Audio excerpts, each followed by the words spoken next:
coming along. We're live with YouTube. We're live with OBS. Next, let's bring in the Podbean family. This is where we get all the phone calls in at.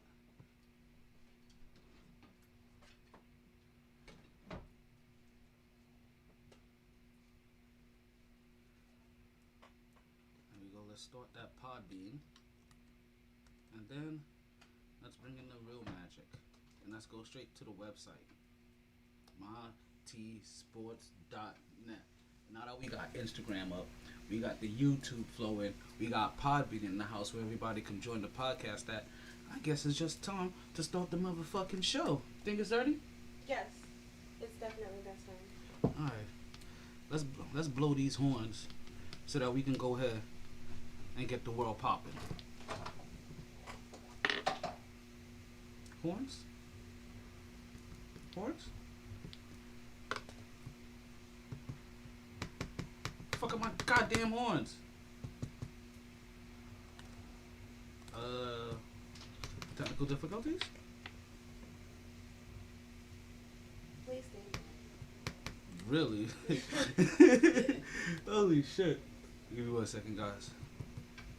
Damn it. This app isn't working at all right now. Hold on. Let's see something else. Okay, my touchscreen isn't working. My whole computer is not working right now. None of these drops are working. But everything else is working. We're gonna have to come back in about 10 minutes. Because I gotta see what the fuck is going on here. Why aren't these things reading? This one isn't reading either. Alrighty. Let's get the easiest one up. If I ain't gonna be part. Okay. That's back. Damn, this is gonna suck. Okay, folks. Let's see. Did we already start it? Yeah, we started. Okay, I'm cutting the feed to the website. Everybody else, you just got to deal with me for just a second. We are having a few audio technical difficulties. So for right now, let's see. For right now, I'm gonna have you guys. it's all my drops. None of that shit is working for some reason.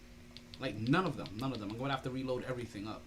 So I'll be back with you guys in just about 5 more minutes. I'm trying to think if I should restart the podcast. You know, let's just muscle through this shit. Okay, Podbean people. Podbean people, just bear with me just a little while longer. We have some technical difficulties. We'll be starting the podcast in just a moment. Bear with your boy. Because today's podcast is going to be fire. Like, as soon as I get to it, that is. Oh, shit. It's just one of them days, yo. It's fucking Friday. You know what I mean? This will be the day that we have our difficulties. But don't worry. I guarantee you the podcast will be started in less than 90 seconds. I can guarantee you that if the podcast don't start at 90 seconds, like I'll give up my rights to the podcast. That is like audio rights. So just know that. So just know this motherfucker is about to start real soon. I just had to get a couple of things loaded up into this bitch, and we gonna start. Oh yeah, listen, I already got people in there. Oh shit. Guess what, people? The podcast is fucking starting.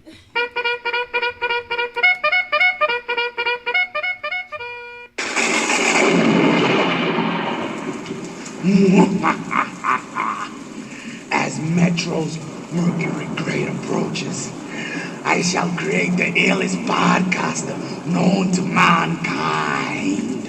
But Master, what are you going to do? Howard Stern, Stephen A. Smith, Joe Rogan, Dave Chappelle. Why Dave Chappelle? 'Cause he's a funny motherfucker. Jay-Z. Because he has money, you fucking dickhead. Oh, I'm sorry, Master. I'm very sorry. The heart of of India. The strength of a black man. And the pride of a Spaniard. I present to you MyT. It's alive. He's walking, master. He's walking. MyT Sports.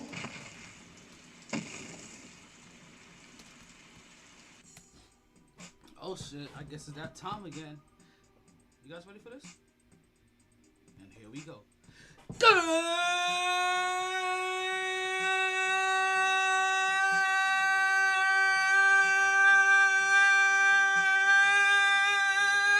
Afternoon, and welcome back to another edition of the MyT Sports Podcast. I am your host, the one and only Talento My Taylor. It is another Fuego day in the hottest city in the world. It is April 23rd. They told us we was going to have highs of 83, lows of 72. I think we got some clouds out there. It's going to be 50% chance of rain. Definitely.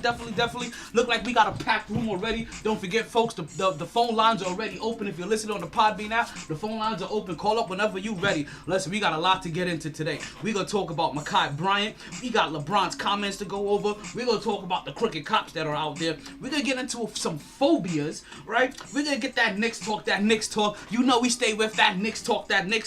And also, we're going to go over a few injuries that happened to go my way, maybe not. I think there's some other things that's going on in the sports world, and hopefully if we don't get to them today, I guarantee you we'll get to them before next Wednesday. We got the draft, we got Brett Favre, we got MVP talk, and we got it all, man. Like I said, we're about to get into it. This is season 6, episode 109, excerpt 302 of the MyT Sports Podcast. But you know what I say, regardless of the time, Take that. and regardless of the weather, You play to win the game.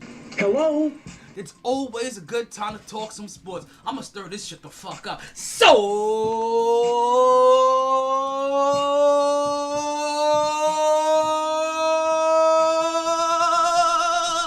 let's start talking. Woo! Back at it like a sports fanatic. MyT Sports. I'm dropping shit.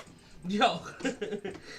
So before we get into the official start of the podcast, you know I got a couple of birthday shout-outs to get into. What's going on, Paul? Welcome to the podcast. Jump into the Podbean room. It's already lit in there, right? I don't got no music for you today, but I got a couple of birthday shout-outs to get into, right? We want to give a birthday shout-out. Happened on the 22nd. That was yesterday to Maritza Rodriguez. Damn, I forgot the fucking. I think that's one of Lewis's cousins. I'm not quite sure how I know that person, to be honest with you, right? Then today, we got Spanish's birthday today, folks. I don't know if you guys know, we got Spanish's birthday today, so we want to say a happy birthday to Spanish as well. Yo, can we get Spanish something in here? You know, that's kind of fam. Can we get him a little bit of love? Just to like just something to let him know that that we fucks with you. Okay, that's not the one. There we go. Also, want to say happy birthday to Rico. Rico happens to be another friend that I've met around the way. Former truck driver, I believe. I'm currently retired. You understand? If I'm not mistaken, I think that motherfucker loves salmon. Some crazy shit like that. Happy birthday to you as well. Don't forget, if you listen to the podcast, easiest way to find the podcast, just tell your smart speaker, right? It's Leah's birthday as well. Oh shit! So from your tia Natalie, happy birthday, Leah, as well. From everybody on the MyT Sports Podcast, for all you guys that is your birthday. So yeah, it's your birthday. We said it's your birthday. Check it. Yo, happy birthday. Party hard, enjoy everything, and regret nothing. And remember, folks, easiest way to find the podcast, just tell your smart speaker, right? Yo, just play the latest episode of the MyT Sports Podcast. Yo, you gotta spell that shit out for that. The motherfucker don't understand MyT. Or you can tell that you want to watch the latest episode of the MyT Sports Podcast. Either way, and you get right here. If you want to join, that's what all the links to Podbean is for. Let's get right into it, right? Because I told you, we got a podcast to talk about today. First of all. First things first. Every once in a while, and it seems like more times than not, right? We run into these scenarios and these situations where we kind of have to pause from sport for a little bit, right? and we have to talk some real life shit, right? And some real life shit again smacked us dead in the face.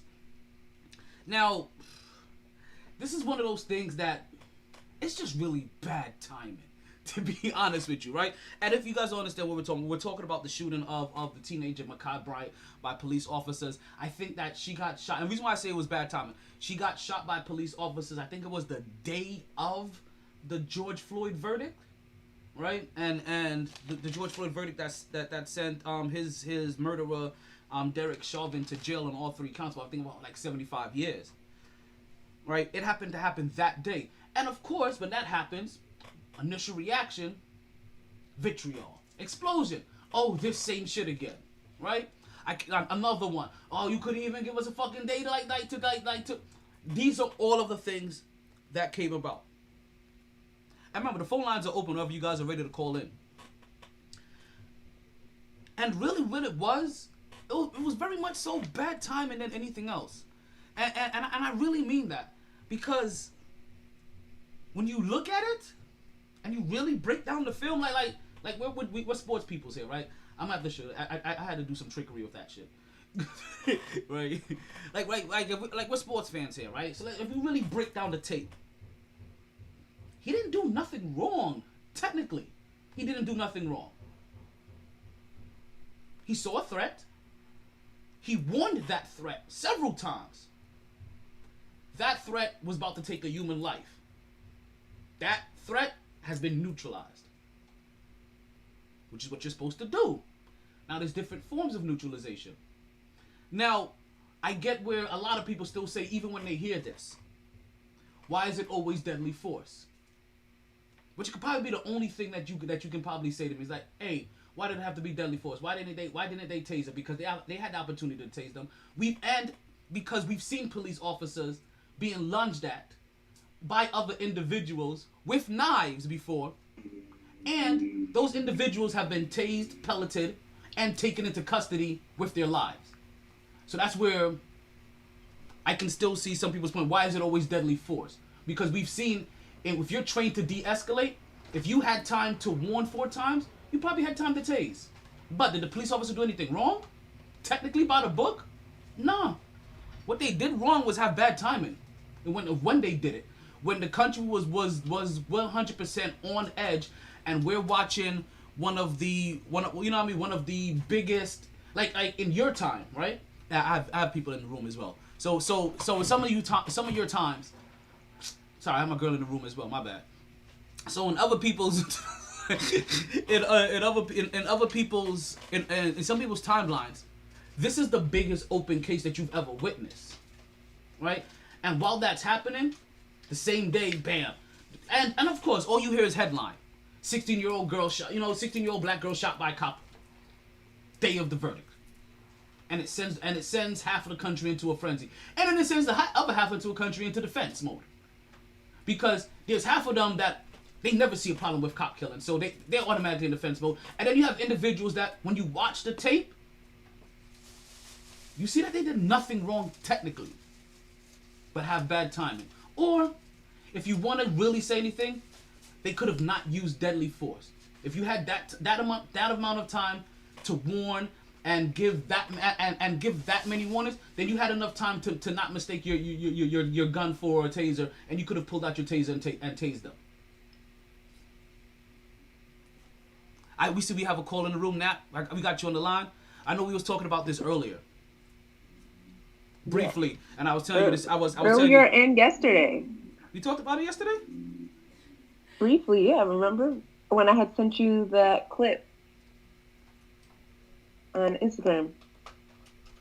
It was discussing Candace Owens making the comment about LeBron's tweet. Yes. And we're gonna talk about LeBron's tweet. I forget who that girl is. Like she's a very polarizing figure, but she doesn't necessarily be saying wrong shit. She just be saying shit in a way that most people don't want to hear. Like, they don't like to hear it. They don't want to hear it. I'm gonna tell you. I'm just gonna let you know personally. She gets no love in the black community. Like the person that you sent, she really doesn't. Like she damn near comes off as anti. Like she comes off as one of those individuals, and we all have these in our own culture. She hates her own race at times. and that's how she comes off. No. That's not it, and that's not fair to say about her, because I don't think at all that it's that she hates her own race. She holds her own race accountable, and they don't like it. Most people don't like to be held accountable. Most white people don't like it when they have the certain pundits who are out there trying to hold them accountable. Go ahead to some trailer park thing and have some, like higher level, affluent, like Caucasian try to say how they're not holding themselves accountable properly. They're not going to like that person. That's really what it comes down to. You just get a lot of people who just don't relate to her because they see her as speaking properly, affluent, African American, and she doesn't go with the norm. She goes against the norm of what they're accustomed to. And because of that, she's automatically labeled as, like all these Uncle Tom lover and all that stuff. And I don't think that's what she's about at all. She's always speaking on a positive note. And I've heard her on multiple podcasts and multiple interviews. And I've never really heard her slander anything outside of moments when, if you look at it from an outside perspective, the shit it's fucked. So I'm here to fucking defend Candace Owens. Oh, yeah. How do we even get to Candace Owens? That's her name, Candace Owens. How do we even get to Candace Owens? She's not even relevant to me, to be honest with you. I know she's not relevant to you, but you were mentioning how like she's hated a lot by the African American community, and I don't think that's fair at all. I'm just putting out there of what I know, of how I know the majority of people receive her. And you're right, because she's polarizing like that. Like, I'm not putting my personal views on her. I'm just telling you of how I hear people talk about her. You know what I mean? Like, and also when she has, when like I said, because I've seen a lot of her shit too, from the beginning of the Trump time. You know what I mean? like even before then, I want to say a little bit, even from the Obama era. Like she's been putting shit out. So like I've followed her for a while, and based off of what she says a lot of time, listen, and a lot of times people that do have like. You understand, like, when you're silky smooth with your words, you can be silky smooth with your words. And just because you're silky smooth with the words doesn't mean that underliningly you don't have some self-hate in there. Right? And I'm not gonna say I don't know her to know that she doesn't have and I'm not and like I'm not gonna say it's one of those times and a lot of times I listen to her, for some odd reason I feel like she's one of those people that has a little bit of self-hate. But like I said, I'm not here to discuss her. We're here to talk Ma'Khia Bryant and the bad timing of her shooting, and really what that was. Like, it was really horrible fucking timing, like, on a country that's already on edge and already looking for blood from one officer. You know what I mean? And now here goes another one that pops off another kid. Oh no, that's definitely back to the Candace Wright chick. What you said her name was? Candace Wright? Candace Bryant. Candace Owens. But that definitely is somebody put in the comments. That's her brand and it's been profitable. Yeah, it definitely has been. It definitely has been. Like, listen. We all hope that we can have a brand that's as profitable as hers, regardless if it's for 3 months and you make it and you turn Meet Me Outside into a rap label, to a clothing line, into other shit, or you Candace Owens, you've been doing that shit for damn near a fucking decade. You know what I mean? Like still big up to her and her energy, but she's still hated in the hood. She says the shit that people don't want. She holds people accountable in a way that they don't want to be held accountable. Like, sometimes supporting your own people doesn't mean supporting dumb shit. That is true. And when people aren't down to, support every aspect of a community, then it's like you're against the community. And it's like, they don't necessarily mean the same things. Yeah. No, definitely. See, that's what see, when you're good at your game, you're able to hide enough truths into the bullshit. And like on today's incident, right? Or the Ma'Khia Bryant incident, there isn't shit much that she can say about that incident that's gonna be wrong.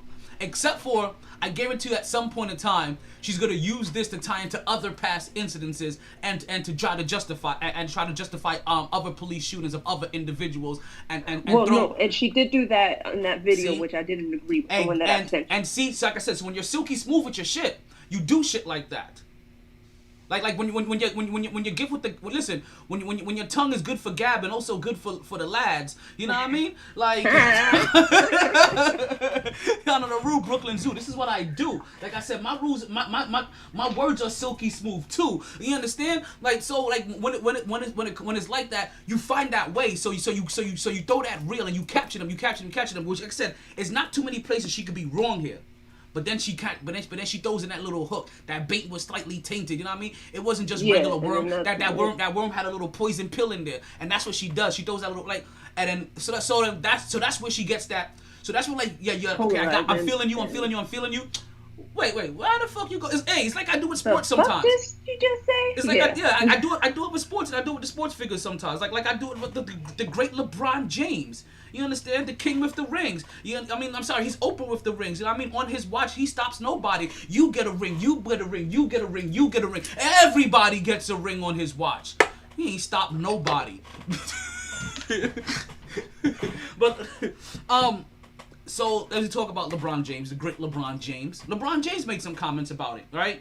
Because again, initially, bad timing. He responded, and you know what's so funny? This is so uncommon of LeBron James. LeBron James very rarely ever responds in heat of the moment. But that shows you that nobody is beyond heat of the moment reactions.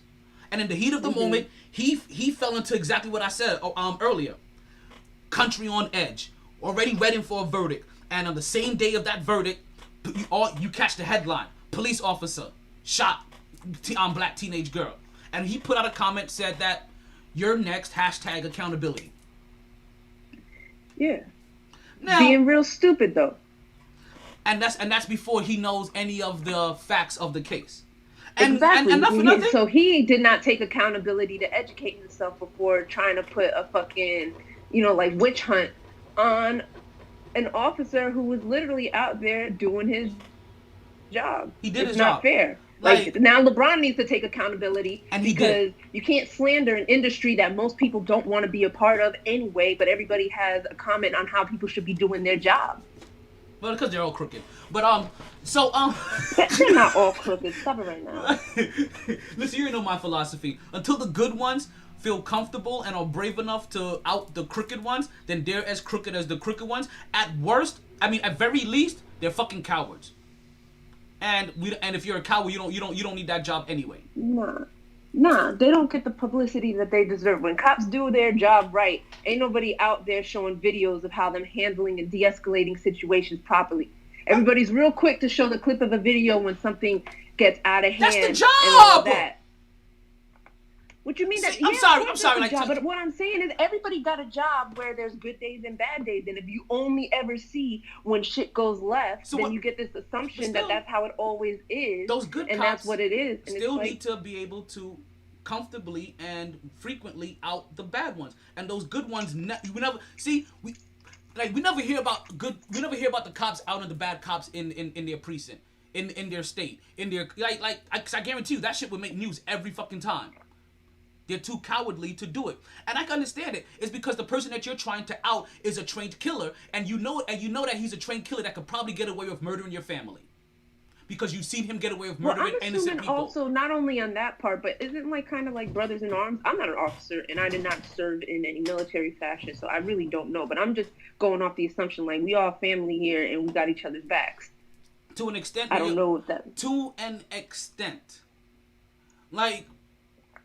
It's very much to an extent, and it's to the extent where you're continuously and consistently, and this pattern behavior is embarrassing your uniform. Because at one point in time, do all of you take pride in your uniform and say, we have to make this job more respectable again, across the board to everybody, man, woman, child, foreign, domestic, newbie, and past scorned. How do we make this respectable again? And it's gonna take all of those good ones being brave enough to do what they're too scared to fucking do. And that's really what it boils down to. But I said, and I understand their fear, right? Because they're going after trained killers that they've seen get away with murder. How do you combat that? Like, damn, how do I protect my family when I go after this? That's something they have to live with. This means they're not a coward, because they're too scared to cross that fucking line. and then they let somebody do this, and then they have these incidents constantly occur. Like I said, not particularly talking about Ma'Khia Bryant anymore. We've moved past Ma'Khia Bryant in a whole complete sense. It's just about the whole crookedness of the system that continues, and that's what makes this so hard. Like, even when they do their job properly, right? They're gonna catch scrutiny, but you would give them the more benefit of the doubt if they weren't out there fucking up so continuously. Like, I say this again. But that's so tough, though. Okay, like, one precinct has nothing to do with another precinct. And then because of social media and, like, the media in general and how they portray shit, every cop in every precinct is bundled under one. And they have nothing to do with one another. Like, Broward County ain't got shit to do with Miami-Dade. How they run their shit in Miami-Dade is not indicative of how it's being ran in Miami. And then if you have your smaller precincts within each of the neighborhoods and everything, they are not, like, they should be all held accountable to the same. But just because who's in charge here might be running shit different from the one over there. The systems are all different. So it's not fair to group everybody. It's, again, like saying all African Americans and all Hispanics and all white, you know, like, do things this way. And it's like, nah, that person did it that way. That's that person. That's not the whole system.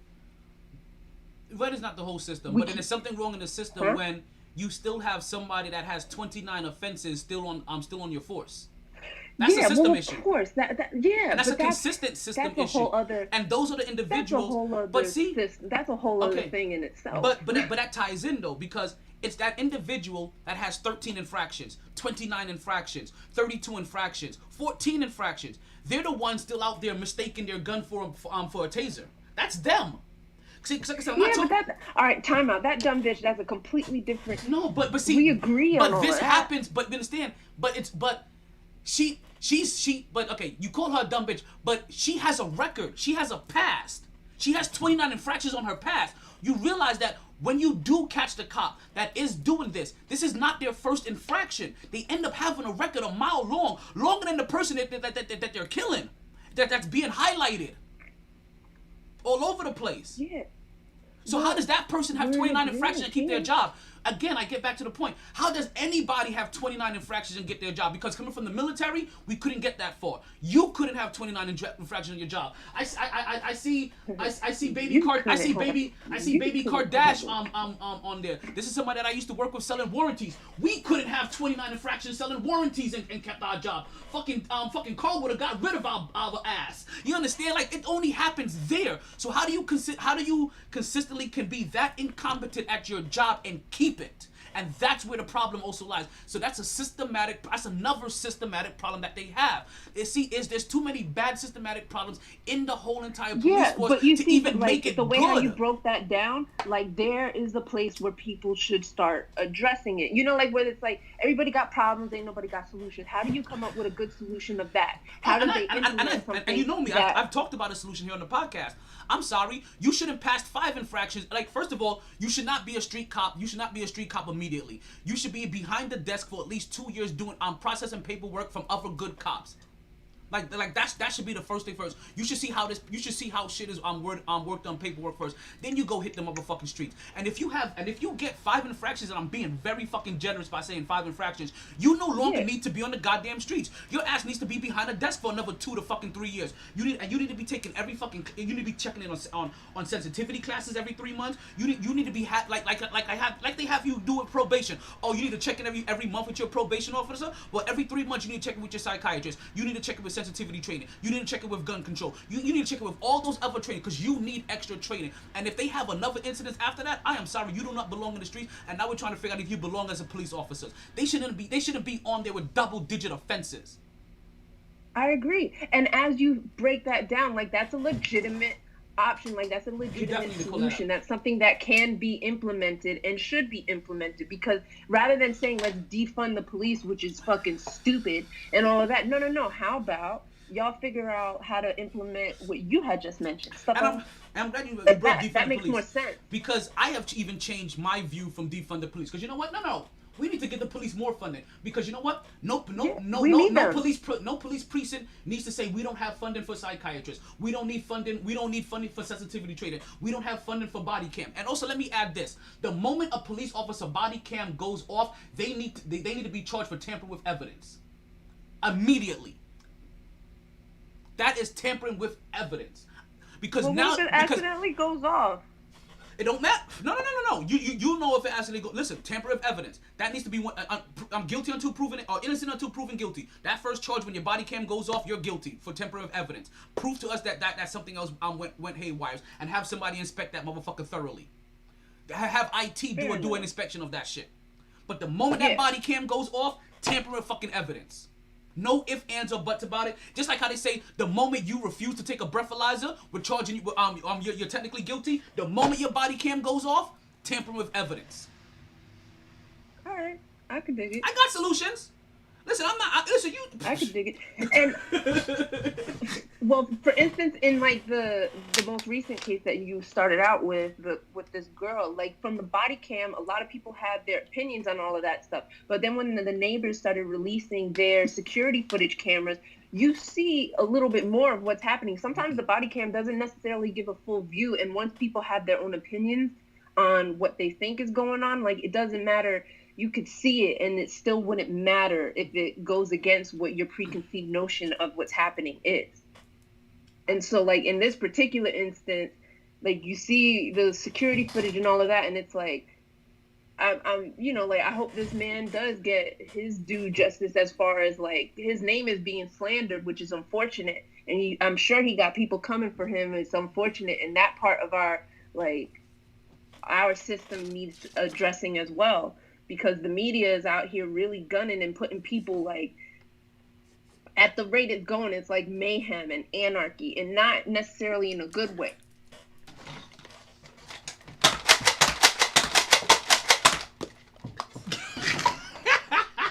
Sorry. Did you just nerf me? I nerfed the ceiling. You said anarchy, and I nerfed and I let off some shots in the air.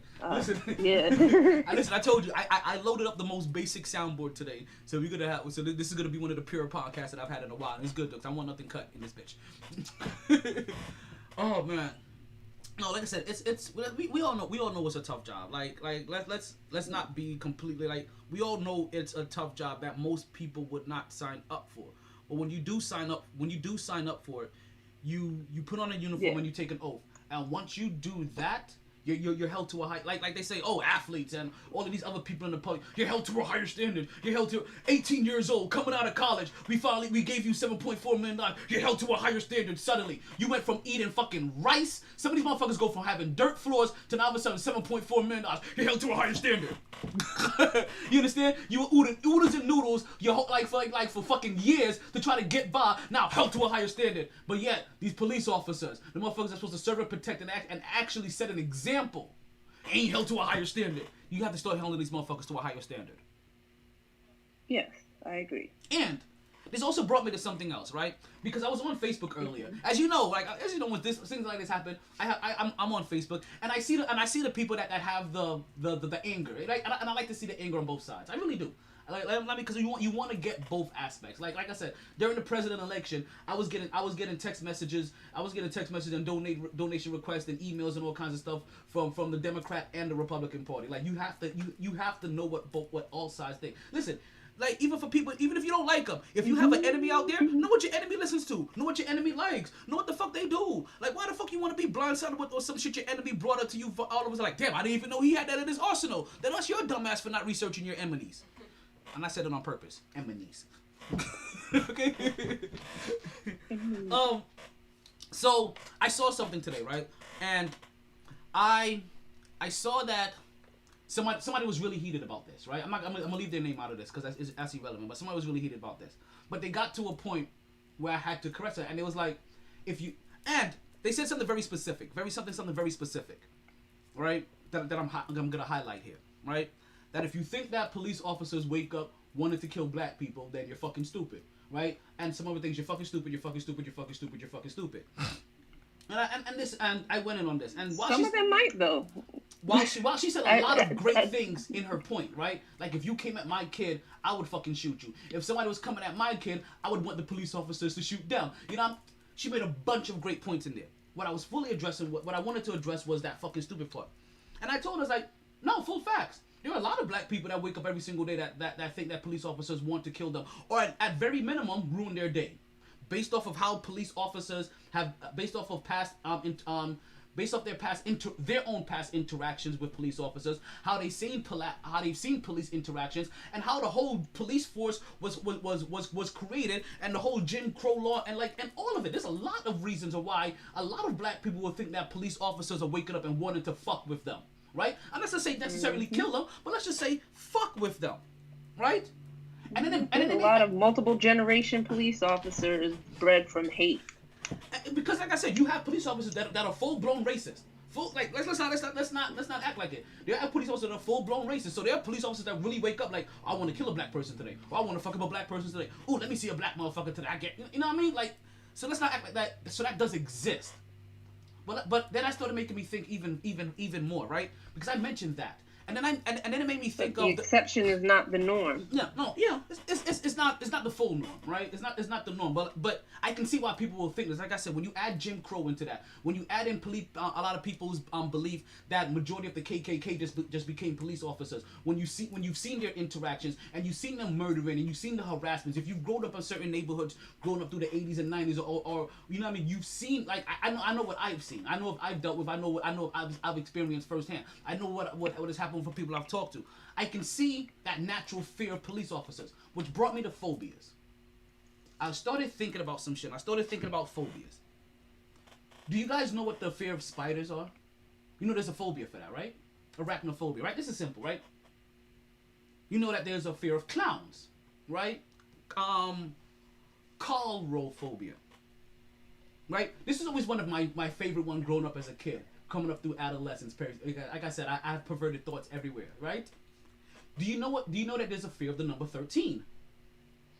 Yes, there's a fear of the number 13. Do you know what this is called? Tricksadictophobia. Yes. Like I said, my favorite phobia growing up to say, I got tricksadictophobia. I have a fear of bitches not being on my dick. Like, I'm sorry. Right, but I can tell you, like, there's even a fear of long words. And do you know it is one of the longest words in history? It is hippopotamus-strasequiptophobia. A fear of long words. So you're scared of words. If you're scared of long words, you're scared of the long word that describes the long word that you're feared of. Do you know there's even a fear for being arrested? Called capiophobia. What I end up realizing today is something that is fully not addressed, and I think that a lot of black people or brown people may suffer from this because they're the only ones I know that have to have a serious conversation on how to interact with cops so you don't get killed by them on a consistent basis. There is no fear of cops. There's a phobia for 13, there's a phobia for long words, there's a phobia for fucking clowns. There's not a fear for cops. There's even a fear of being arrested. It's not a fear of cops. Well, may I also I think that may actually be a real phobia for some people. That they have an actual fear of cops. And we've seen it. When people get pulled over by cops, we've seen some people I'm not talking about the people that run away, or I'm talking about some people that just when they freeze up, they're crying hysterically in their car. That is a fear of cops. And there's nothing for it medically, and there needs to be. And I'm going to start this, and I'm going to let you know. I looked up the Latin word for cops. It is magistratus. And obviously we have phobia. So you know what? Some people out there suffering from magistratophobia, and they do not know it. And that is a real thing that needs to start being addressed. And I'm going to start making that a thing. Because people fear cops. People really do fear cops. And the reason why they fear cops is because cops are out here killing innocent people for no reason sometimes. Time out, because I want to chime in on that part. Some of cops killing people and all of that stuff, are you familiar with the Stanford prison experiment? There's more, like, sometimes it doesn't necessarily even have anything to do with like racial bias or anything like that. There was an actual study back in the 70s that was done that tried to investigate the psychological effects of perceived power. And in the experiment, it was college students. Some were decided that they were going to be the prison guards, and then the other group was going to be the detainees, you know, like prisoners. Yeah.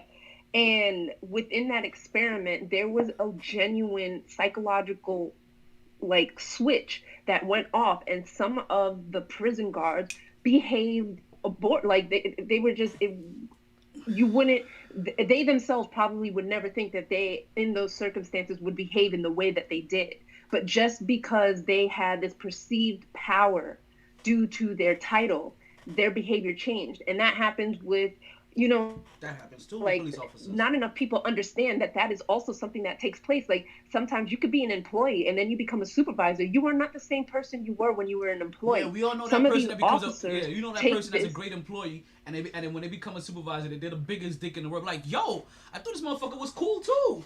like that's the conversation you have. Like, I thought this motherfucker was cool too. Like. like stuff like he over here using all the shit that he learned when we were cool against me. Sorry. Yeah, no, but like stuff like that I think needs to be taken into consideration as well, because while we're perceiving this as like police officers, there is a literal study back in the 70s that was done to try to understand why this happens. This is nothing new, and it's not racially, you know, like it's not driven by race always. I'm not saying that there are there are definitely no, you're saying that people some cops just become dicks once they become cops because there's a switch. There's a psychological switch that they takes had no power in school. They become but this is why they say also, that must have been the guy that was picked on because he had no power in school, or he was the, you know what I mean, like, and then they grow up to be that dickhead cop. So now I can see possibly where even those stereotypes started coming from. Yeah, and so like you get some people, it's really hard. The human mind and if all that's of the that. case, So people again, are trying to make it seem like it's really that easy, but no, not. There's a lot of mitigating factors that don't get But see, in that particular case, if somebody suffers from that, right, and they become and they, you know what starts happening?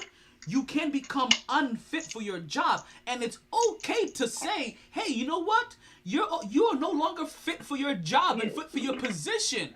It's okay to let them go, and that's what the problem is. Okay. Is that when they're unfit, when they're doing more harm than good, they don't let them go. They hold on to them like it's their last fucking piece of bread. Well, because think about it also in certain companies and stuff like that. Now, I'm playing devil's advocate right here. But there's people who will be at a job for years on years on years where it's like, you know good and well you have no business. You don't like what you're doing. You don't like dealing with people, but yet here you are in this customer service position. You know, like there's people, you go through the police academy. You come, you go through the police academy. You do all this training. Your whole life. You are not, it's like that ego thing and everything. Like, you are not what you do. You are not who you say, how you describe yourself is not who you are. So you get this image like, I am a police officer or I am this, and they can't even detach themselves. So maybe they are not fit, but they hold so much of who they are as their image in this position. And why would they leave? There's people who can't even leave a desk job because of the fact that they are just so, that is their image of belief of who they are as a human being. So there's so many factors that just, unfortunately, the situation is just so, it's really tough. But like I said, while I understand it with the customer service stuff and other boss desk job, but that police officer job is that one job. Because if you don't like it that much, then take them, because once they get to that point and they're unfit, you don't want them on the streets. You don't want them dealing with people anymore, because then they become a ticking time bomb, and that's where that difference is. Because you know what? If they're unfit, and that's why I said there's levels to being unfit. If they're unfit for their job as a police officer, take them off the streets and start putting them behind the desk and see if they can handle that. And if they can't handle that, because I guess, but that's also assuming that I'm again devil's advocate. They're like brothers in arms and all of that stuff. Probably together, they probably act like mad social, and it's like this person really got their shit together, and they don't necessarily let that evil side of them come out. And then because they all know things get hectic and everything, they might not. Maybe there's a possibility that some of these people genuinely, their coworkers don't even realize that they're unfit because the way they handle themselves in other scenarios proves otherwise. I don't know.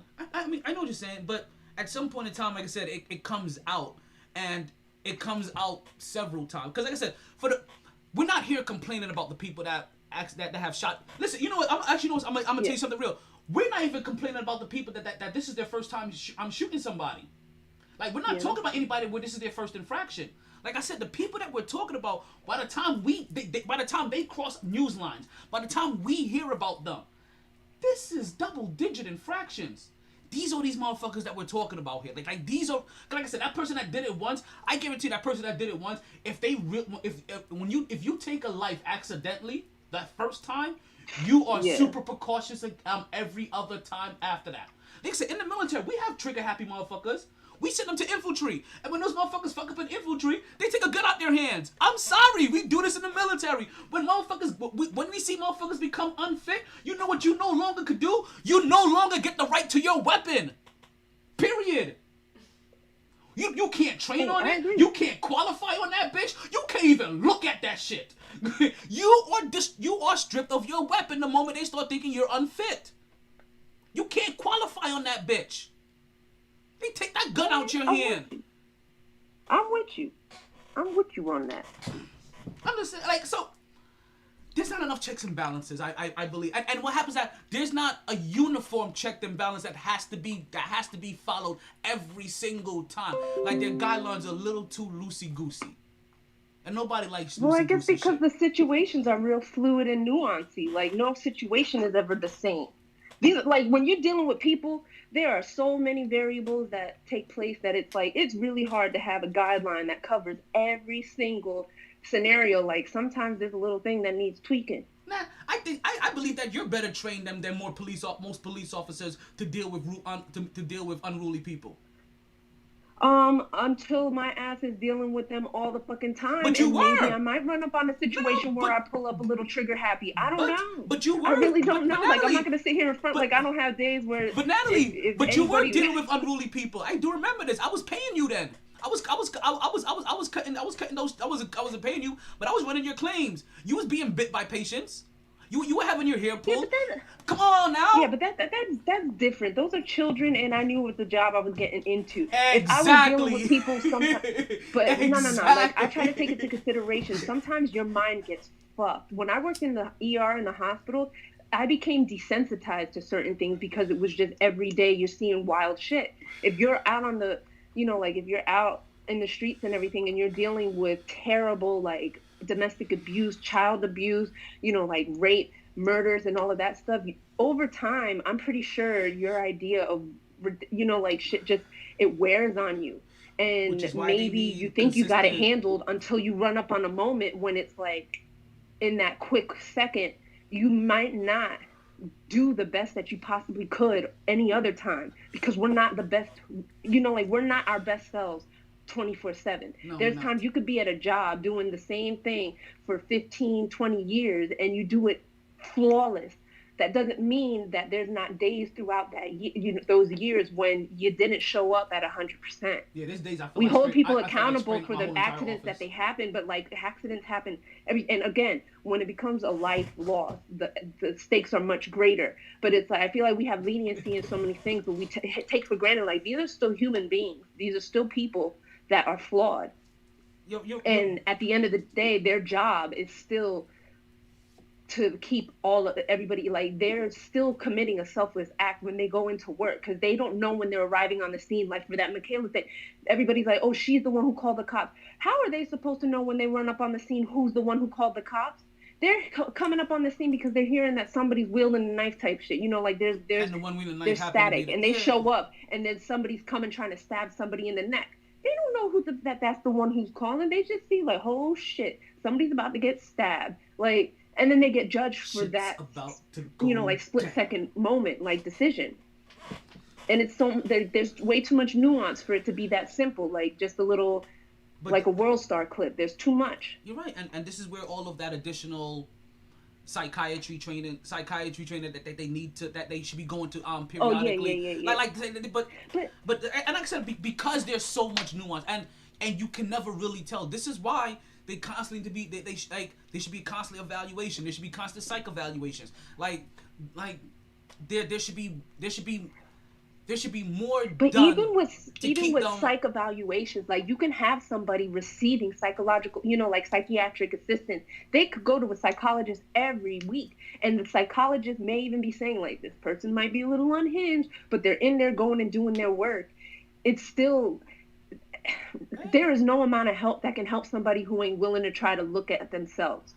You could show up to any type of therapy or any type of anything, and if you are not in a place where you are ready to show up for yourself, it don't matter.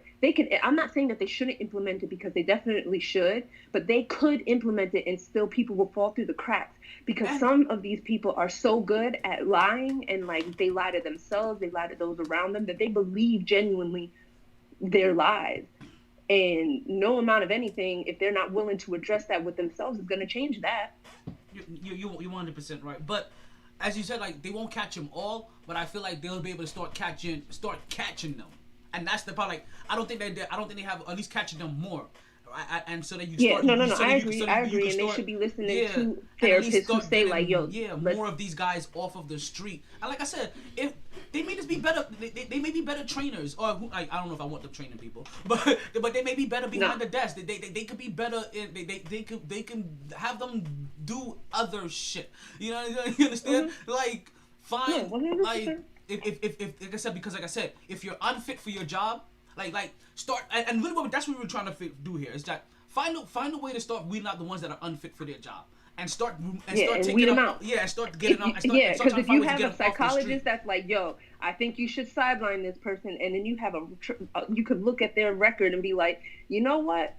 They have all these infractions, and we have a psychologist saying like they are not fit to be out on the field. How about we take them off the fucking field, put them behind the desk, and then see how they and then see how they receive being behind the desk. Let's see if how they receive on trying to they take like trying to be better and realizing like, yo, I'm fucking up, like like I'm getting close to losing the thing that makes me my money, that gives it that gives me my validity, that gives me purpose. You know what I mean? However they look at it, however they look at the job. You know what I mean? That gives me honor, like that I'm fucking up there, because I'm not just talking about the bad. Like I said, if you're just clumsy, you don't deserve that job. Like, I understand, like, some people are on bad jobs, so like let's just say the chick that forgot the taser shit with the gun, let's just say she's just clumsy. You can't be clumsy 19 times. You know what I mean? Like, I'm sorry, go take your clumsy ass in the desk, go sit somewhere. I'd rather you go spill your coffee on your fucking computer than fucking empty a load in somebody's backside. Shit. Like, I'm not so it's not just the horrible ones, like the ones that make innocent mistakes. Yo, I get it, you love this shit, but we can't afford you because the cost here are human lives. And that's what it is. Like everywhere else, the cost like the cost is like, oh, bad paperwork, maybe $100, maybe a couple $100. You know what I mean? Maybe you got charged twice for a warranty. You know what I mean? Maybe you got sent to bad debt. Like that's what those problems are. When you fuck up here, you're costing people their lives. So that's where the checks and balances. You can't miss these motherfuckers. You can't give somebody 7 chances to fuck up people's lives. Your whole lives. Your whole lives. You can't even get 7 chances in front. I can't get 7 chances in front of a judge right now for drinking and driving. They get 7 chances to fuck up people's lives.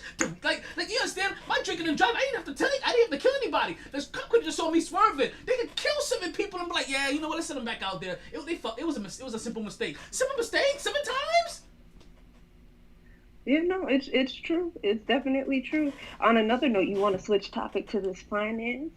Oh shit! Let's switch topic to that. Let's switch topic to some finance, because you had some money talk for me. Like, but before we switch over to some finance, let me go ahead and talk to you about. I don't have no commercials, but I do have a commercial, right? Let's go ahead and bring up our sponsor, Blue Chew, right? Yes, folks, we do have a sponsor, folks. It is by Blue Chew. It is by Blue Chew. If you don't know, Blue Chew is that little blue pill that gives you back that thrill. Open up a pack, then head to the sack. Just a few chews before you do. With the same active ingredients as Viagra and Cialis, this is one opportunity you just can't miss. She's gonna love how you come through like a champ when you Blue Chew in advance. Just use the promo code Let me see. What's my promo code today? Use the promo code YPPT. That is Yankee Papa Tango for $20 off your first order. And just a secret between me and yous, that's basically a free pack if you choose the standard plan, right? All you gotta do is pay for shipping and handling. Yeah, don't forget Blue Chew. Go ahead and hop on that Blue Chew. Just chew that shit and do it. She'll love you for it. And you listen. And if she loves you for it, you may just love her twice. Listen, if we're gonna talk about money, I gotta talk about how people can save on their first order. Remember, it's off your first order of Blue Chew. Just use that promo code. And listen. And if you kind of just do how we use Netflix subscriptions, you see what I'm getting at here, right? You can make your first order kind of repetitive. You're just gonna have a lot. There's just all those Google accounts. They about to come in handy.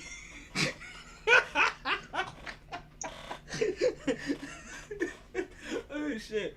Okay. So let's talk some finance because you had some, and I know this isn't Money Mondays. Like we like to drop some Money Mondays, but you said what you had for us today, Natalie?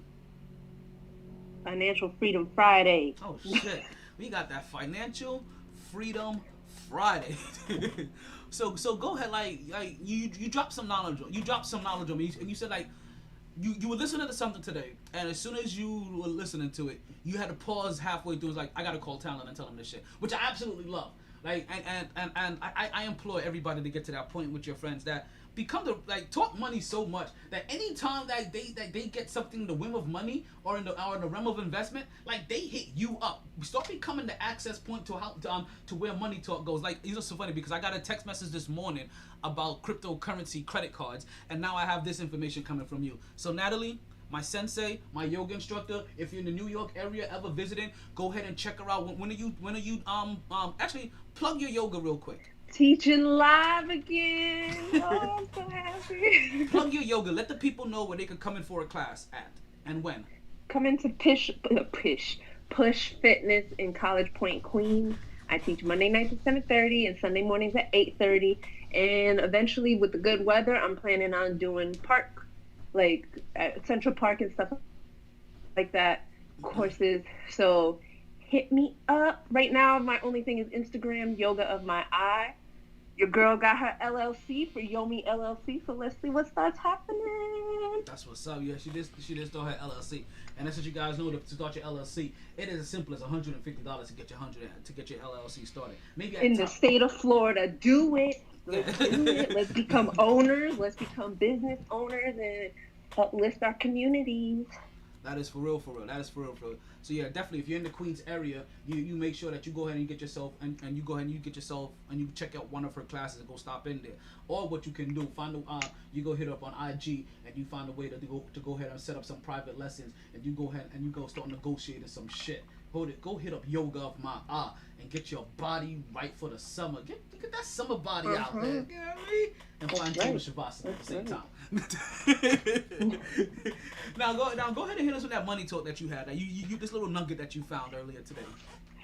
Okay, so first I wish Chill Will was here because he's the one who started.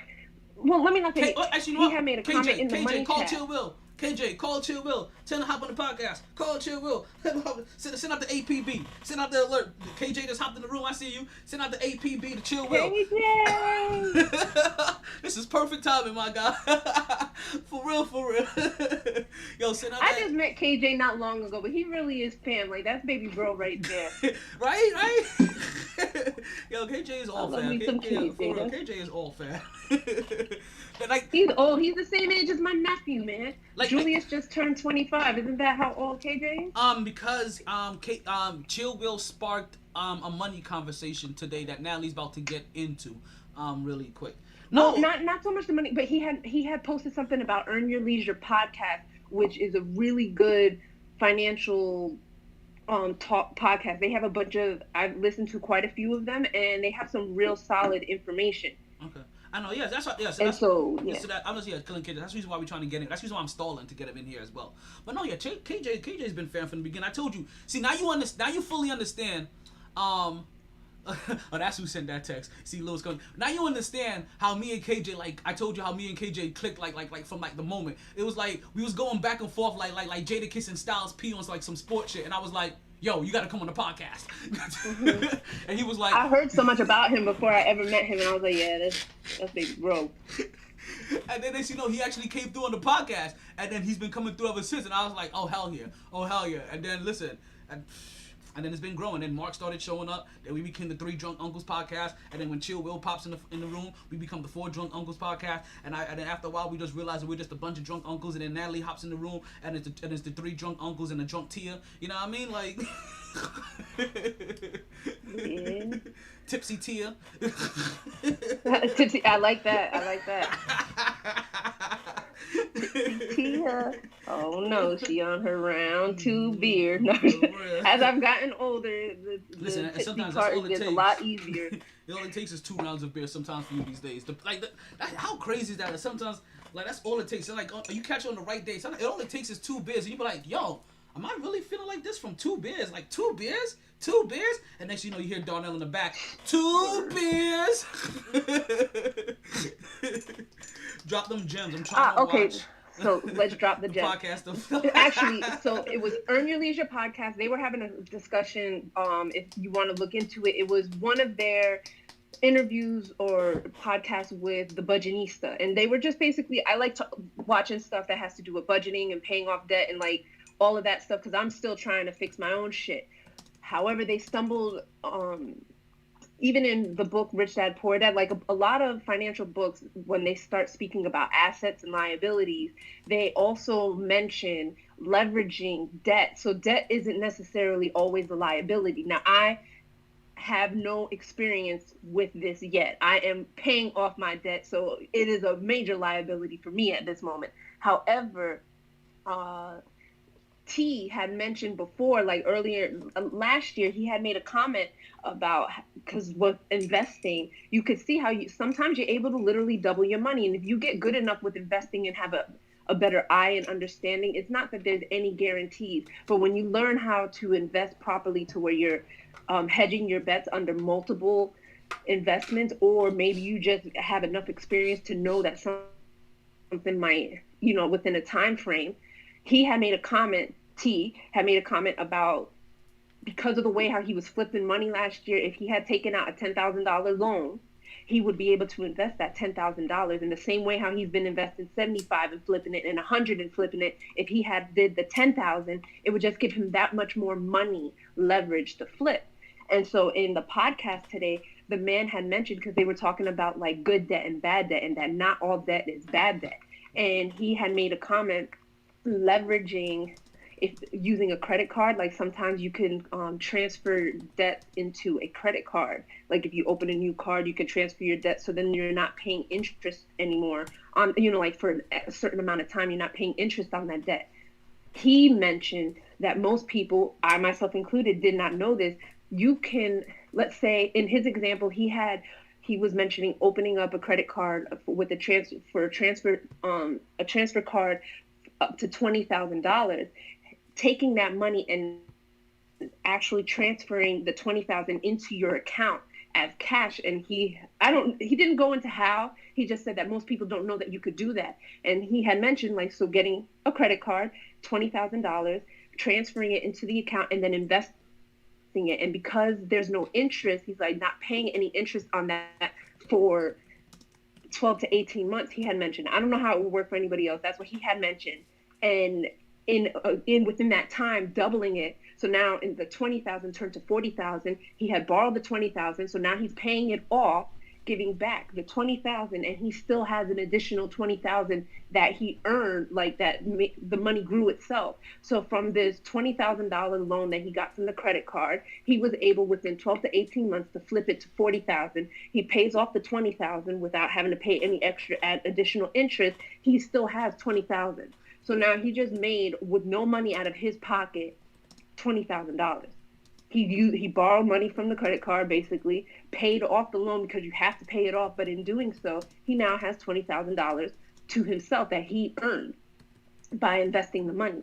So T was mentioning doing a loan, and this essentially, if it would work out even better, because he would, with the loan, there might be certain interest rates on it. But if done well, done properly with this, there would be no interest rates associated with it if it's done in a timely fashion, of course. And this is leveraging debt as an asset. So changing the way we look at assets and liabilities. Yo, big facts. Like, and as soon as you told me that, like, I was like, yo, that shit is super interesting. That's like, I had to get, yo, for like twice. I was like twice today during our conversation. I was like, yeah, you gotta just bring that energy to the podcast.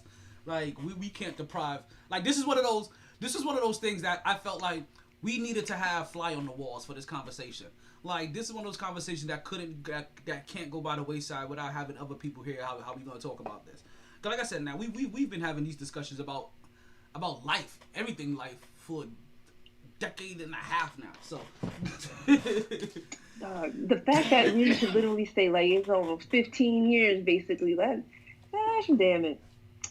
Our life conversations are as old as some people's kids, you know? God damn, for real.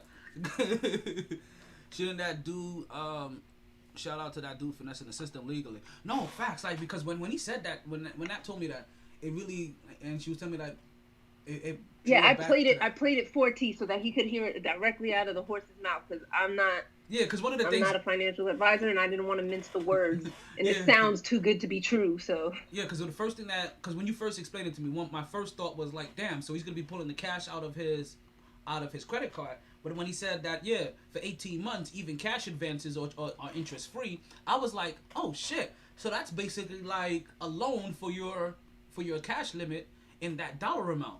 So one of the things so that's one of the first things I popped. I was like, okay, you can do that and you can flip money. And I said over pandemic, if I had a $10,000 loan, I could have flipped that multiple times, paid them back their $10,000, and had like $90,000 to spare. Like, shit was that serious of how many like little gems I found during the pandemic. It's fucking retarded. Like, it really is. But that's what investing is. And eventually that's what made me realize that, okay, I'm investing right, but I'm not fucking with the scale necessary to do what I want to do. And that's when I realized, I got to keep upping my scale. And that's the reason why my short-term portfolio came to be, because I need to just up that minimum scale of what I invest, what I use to invest in. And that scale always needs to be at least 4 digits every single time. Like, when I invest, it needs to, which is why I get the, see, because it came back to me fully. It made me understand why brokers, why when they were doing investments, when they controlled this market, why they only did this in certain denominations. Because one, like, obviously the money they're gonna make off of it doesn't make any sense, and two, you're not gonna really make any money, like true money, until you really up your denominations. Like, if you're really trying to see growth. But I really do love what Robinhood did to the game by making people start off with small denominations, because now everybody has kind of had to follow suit, where you're able to start up invest in anything. And I'm glad that that's there now, because eventually you do get to the point where you're like, shit, okay, I've been doing this, I'm comfortable doing this, I see all these risks, I've built the foundation, and I just realized now the only thing I'm doing wrong is that I'm not putting enough money. I'm not doing this with a grand enough amount of money. Like, I'm fucking with peanuts, and I need that motherfucking that Jiffy super creamy peanut butter with fucking nuts in it right now. You know what I mean? Like, word. And it might not even be like right now. And in that podcast today that I was listening to with the Budgetnista, she was even saying, like, some of these things, like, you're sowing seeds now that you will reap in 5 to 10 years. And the more, like, think about it. If you, at whatever age you are now this year, sow seeds that in 5 years you get to reap, and you do it every year, then within 5 years, you know, like, and every year after that, you are reaping every year what you had sowed back when you were X age. So, for instance, like with KJ, he's 26. If within the next 4 years, he's consistently, you know, and obviously it should continue beyond 4 years, but within 10 years, he's going to be reaping what he sowed at 26 years old, like, at 36. Like, put it this way. And at 37, yeah, like, it'll just keep going. Like, literally, and it's so truthful. If you're 26, 25, 27, right? By the time you get to my age, you could be a millionaire, literally. Easily. And we're talking about, and it doesn't even seem like it should be easily, 12 but with to 15 consistency, years. you can. Yeah, you'll be a millionaire. Consistency and scaling will make it. And just hearing, again, if you get to a point where you have 40,000, 50,000 within, because it is possible within 5 to 10 years to get $40,000 to $50,000 in a portfolio, just because of compounding and all of that. If you consistently put like 200 a month or something, Easy. you could essentially have 40 to 50 in 5 to 10 years. If at that point you take out 20,000, let's say you're not in a position to get the leverage from a bank, you could still get the leverage from, you become your own bank and leverage that 20,000 off of the 50,000 that you built. And then when that doubles, now you're at 90,000. Like, it's only a matter of when you're at the position and you're ready to scale it. It is possible. It's 100% possible. It's just you positioning yourself to scaling. Once you're at the scaling portion, that's when the 50K becomes 100K, becomes $1 million. But first, build consistency, and the consistency, like, build a consistency where you send in $10 every single week to your financial, to your investment account, or $5. Like, just build a consistency, because eventually you'll scale up your consistency, because you'll start realizing that you need those multipliers. But be consistent with it. Be consistent of that, realizing like that. T and I. But with our fidelity portfolios, our next portfolio, we were doing 210 every quarter. So it was $30 for $30 per 7 stocks. Yeah. Or, like for each stock. Now we're going to be on our first full year this July. We're going to be able to use that initial 210 that we invested, which has grown significantly. Plus, we're putting more 210 in because we're already in the habit. And eventually what's going to keep happening. So just off of the 210 from last year and the 210 from this year, that's 420. Hey. And then whatever we gained is also going to be added to that investment for this quarter. So then in a year from now, it's going to be the 420 plus whatever we've already earned that's flipping within the next year that we get to do. And this is just 1 year round. And it was something that we figured out. You figure out a number with you, but just this portfolio alone is in 1 year, that's just how it works.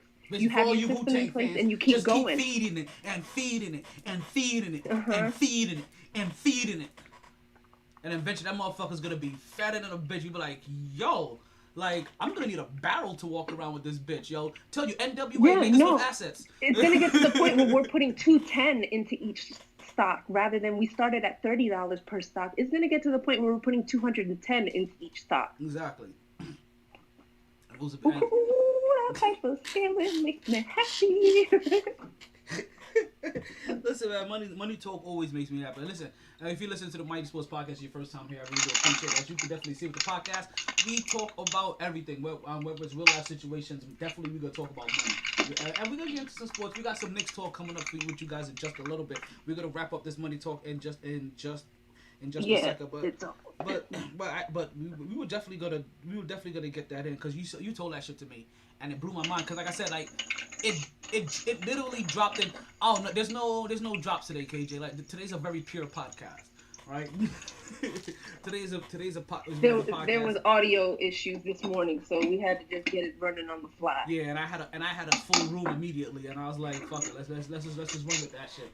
I didn't want to keep them waiting, because mainly it was once I saw Darnell was in the room, I was like, let me lay her up, because Darnell has the shortest attention span than anybody. He'd be like, oh, this motherfucker wasn't already, and then he'll go. He'd be like, yo, I came in, dog, you weren't ready. So I was like, fuck that. Like, yo, I'm putting in the intro, the outro, the first of all, and that was it. And I was like, I'm going. Like, I got the MyT shit up once that shit was popping. And listen, we got Freaky Friday. Listen, but today we had to do a little bit of financial.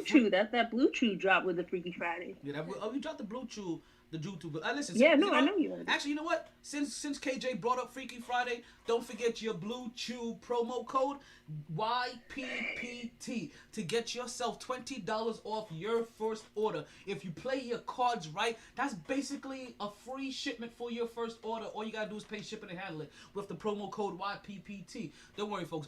I'm writing them. I'm gonna see if I can get my own personal promo code. Like, it's like MyT or some shit like that. You know what I mean? Like, or MyT Pod. But we gonna work on that. Right? I think I may have to like keep it like down to like 4 letters. We gonna see. We gonna see how we gonna work this out. I'm waiting for a response. But remember, Blue Chew, YPPT. Let's chew that shit and do it. She'll love you for it, and then she'll love you again and again and again and again and again. Oh, you have to remind me, KJ, because you know I have a special treat for anybody that comes down to the studio. I'm not gonna put it out on air, but you come down to the studio, and maybe not. I got some Blue Chew swag. Actually, that's exactly what I have. I have some Blue Chew swag for you guys. I was about to say, but I can't come to the studio. I don't need the Blue Chew swag. It's all right. Listen, the next time you come down to the studio, I guarantee you I still have more Bluetooth swag, more Blue Chew swag. So I'll definitely make sure that you're able to get yourself, you know, some swag with you. That's in the gang.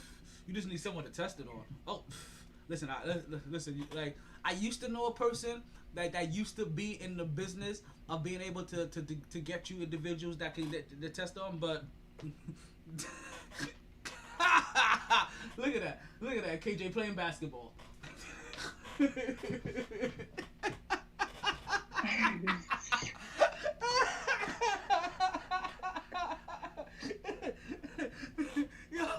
you wildin'. Okay, so KJ, there's an age limit to get on this ride. Listen, since KJ over there shooting his shot and playing basketball, right? Let's get into that Knicks talk.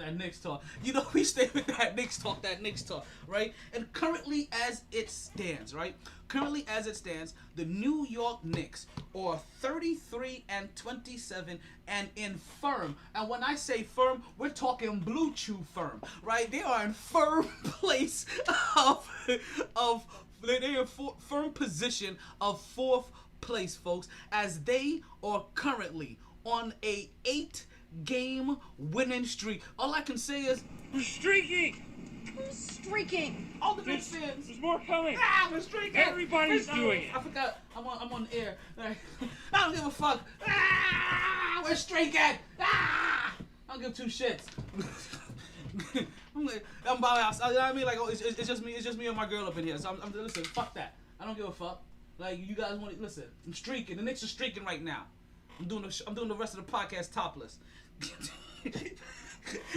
They have a record of they have a record of 55, right?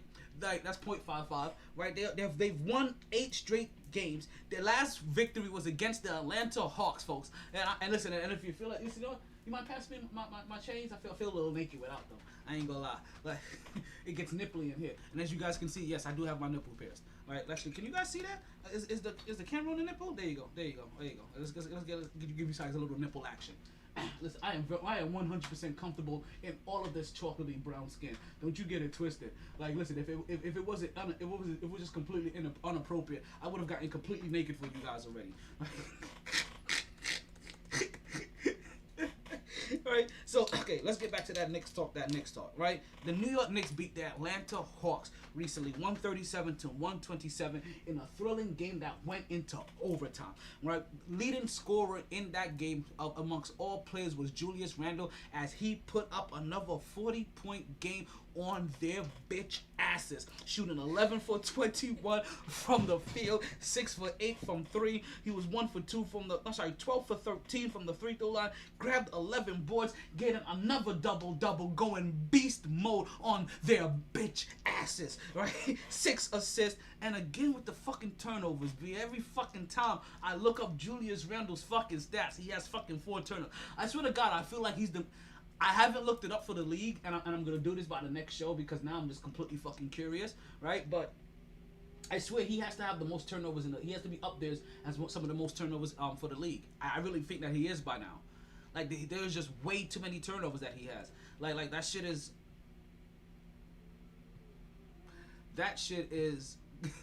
absolutely that shit is absolutely frustrating. And not just frustrating, not just frustrating, but hey, it just sucks because like he still does work, right? Like he's still doing all the work. Like he's still getting all those bodies that are needed. Like he's getting the job done. It's just that the fucking turnovers. Like, he's an MVP. Like, he is full-heartedly my MVP. And folks, speaking of MVP, make sure you go down to my Twitter page, MyT Sports, right? Yeah, MyT Sports. Yeah, MyT Sports on Twitter, and go check out the poll that I have for MVP. You'll be surprised who is not getting any love on this ballot. So did you see this? Oh, KJ's not even in there, but maybe he's in the. I don't know. Did you see who I have up there? So I have Julius Randle up there.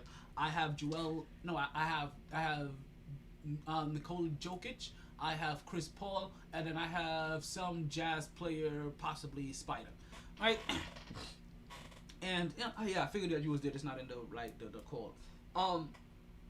And there's somebody that is getting no love for MVP, no love whatsoever in MVP consideration, and I'm really shocked. We're gonna talk about that a little bit later on the podcast. But I said possibly Spider. Like, man, it's tough with the Jazz. Like, I know it feels like Spider should be the person that gets that nod, but I mean, Rudy Gobert, I know he ain't put up Shaq-like numbers, but he really does work. And then like what that team does as a whole, like it's but it's probably Spider. It's probably Spider. But there's somebody not getting any love on that poll. So you guys go ahead and check out on that poll, and let's go ahead and put in some votes. We're gonna have the full results of that. That poll is gonna run right until the beginning of next podcast. So we'll have the results for you on not next podcast until next Wednesday. So we'll have the results for you on Wednesday night's podcast, and we'll do some more MVP talk around that time as well. So with this game against the Atlanta Hawks, right? The New York Knicks were tied. Not really tied, but at the half, the game was 69-67. They were actually up for a good portion of that first half, and then things just kind of faltered. Then the third quarter would hit. All right, the third quarter would hit, and Trae Young would go off. And believe it or not, Trae Young was going off shooting making only one 3-point shot. like dead ass, so it's not like he was killing them from three. Trae Young was killing them. He had 20 points. He had 20 points before he had to leave that game, and he only made one 3-pointer. That's how bad he was killing the Knicks at that point in time. He came out to play, and it really looked like the Knicks were about to lose that game. And then Trae Young went down with a grade 2 ankle sprain, which is just 1 grade away from tearing ligaments. So he's going to be gone for a couple of games, right? And we're going to now see if the Atlanta Hawks are going to be able to hold up that position without any Trae Young. And man, I'm telling you, the Knicks are starting to get fortunate, right? Because some of these teams that are in this hunt, look at this. Now you have Trae Young being injured, and that may help the New York Knicks hold on to that 4 spot. They have maybe 1 or 2 more games left that they may be able to get a good win before they take their next loss. And that's actually no, they have 1 more game left, which is Toronto, before they possibly take an L to Phoenix. But then you're hoping that they bounce right back and they beat Chicago, they beat Houston, they beat Memphis. And I'm honestly, to real talk, I really want them to beat Denver as well. That's another full-blown test to me. I really want them to beat Denver. I am super anxious, B. I don't think you guys understand. I am super anxious for this next Knicks game, to be honest with you, because I really want this winning streak to continue. And it's not that not even so much that I want this winning streak to continue. I want it because right now it's at 8. Right? I'm unfolding scenarios. And what happened is that I want that winning streak to be on the line, and I want 10 straight games to be on the line when they play Phoenix. And I want to see how they come out and play. I want to see if these New York Knicks, I'm not saying that I don't feel like they don't have this pit bull mentality, that they're not that dog that some teams now damn, we don't want to go play the Knicks because these motherfuckers are going to be on you all, all fucking game. It's not that I feel like they're not going to have that, but I really want to see on how they come out with their efficiency, what kind of fight they really have. You know what I mean? If they lose that game, is it just because Devin Booker and Chris Paul was just way too phenomenal, or did they have to fight fight, scrap, and literally bleed it. It come down to a buzzer beater. Like that's I want the fucking like, you know what I mean? I want like Melo and Lala kind of shit on the line. I'm ready to risk it all. Like I want all that shit to be on the line when they play Phoenix. Ow. But first they have to take care of that first game against Toronto. And again, Toronto, like, who would have... See, this is why I'm like, yo, Tom Thibodeau for Coach of the Year. Like, if you don't have him for Coach of the Year, like, I'm going to be completely vexed. Because who the fuck saw this coming? Like, seriously, who the fuck saw this coming from the New York Knicks? Like, when we read off, and I'm about to do that right now, right? When we read off the teams that the New York Knicks are better than, if I would have told you that they were better than these teams with how many games left? How many games are we at now? We're at 65 games? What? No, we're not. I'm tripping. We have 13 games left, right? With 13 games left in the season.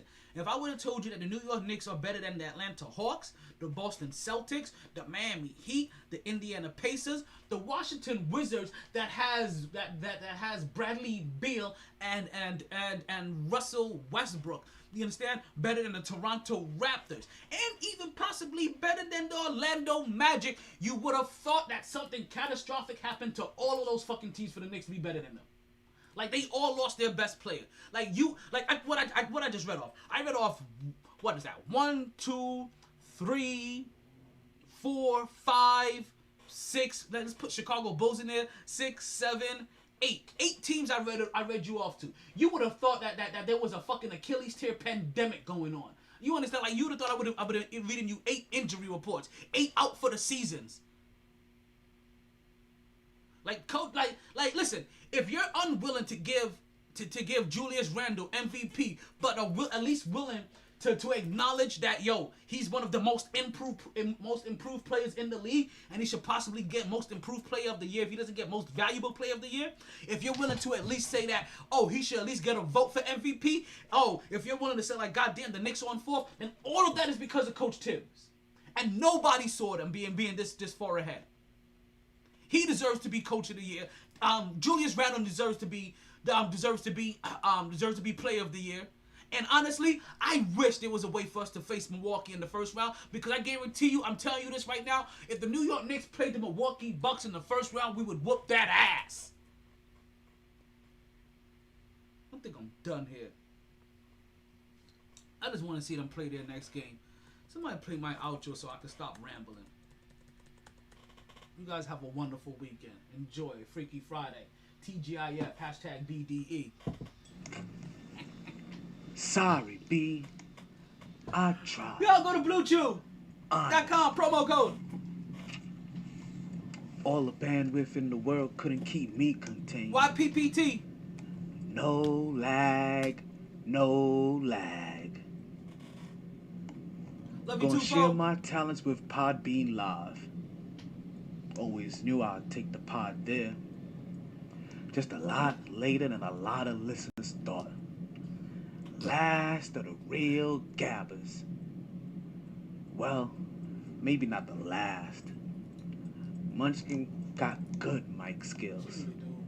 New, improved MyT Podcaster. Potting down now. You guys still there?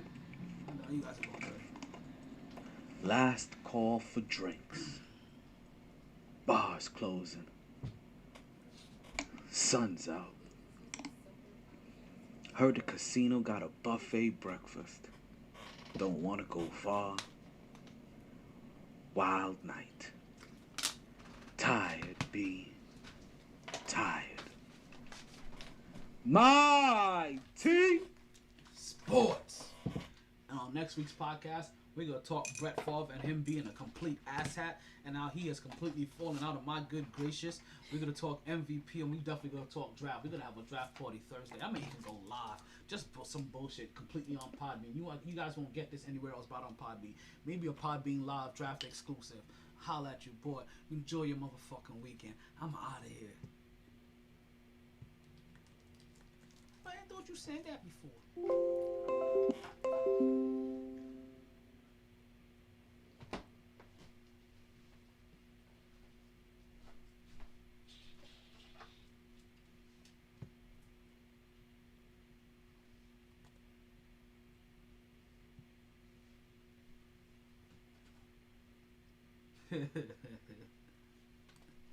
Okay, so let's go backwards. We have exited Mixlr. We have exited Podbean. We have not stopped our YouTube yet. They can still hear us. They can't see us though. So let's stop OB.